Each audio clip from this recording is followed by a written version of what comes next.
राज्यातील 4थी पर्यंतचे वर्ग सकाळी 9 नंतरच भरणार, राज्य सरकारचा मोठा निर्णय, राज्यपालांनी केली होती सूचना. ईडीच्या फेऱ्यात अडकलेले वायकर शिंदे गटाची वाट धरणार, सूत्रांची माहिती, लवकरच होणार पक्षप्रवेश. ठाकरेंचे आणखी 2 आमदारही शिंदेंच्या संपर्कात. विरोधी पक्षनेते अंबादास दानवे वरपे कुटुंबियांच्या भेटीला, राजेश क्षीरसागरांच्या कार्यकर्त्यांचा गोंधळ, कोल्हापुरातल्या शनिवार पेठ परिसरात तणाव.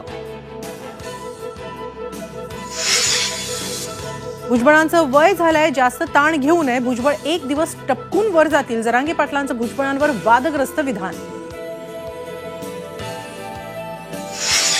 पंकजा मुंडेंना राज्यसभेवर पाठवायचं की नाही हे केंद्रीय नेतृत्व ठरवणार, पंकजांसोबतच्या भेटीबाबत फडणवीसांची प्रतिक्रिया. माजी आमदार बाबा सिद्दीकींचा काँग्रेसमधून राजीनामा, सिद्दीकी अजित पवार गटात जाणार, मिलिंद देवरान पाठोपाठ मुंबईत काँग्रेसला मोठा धक्का.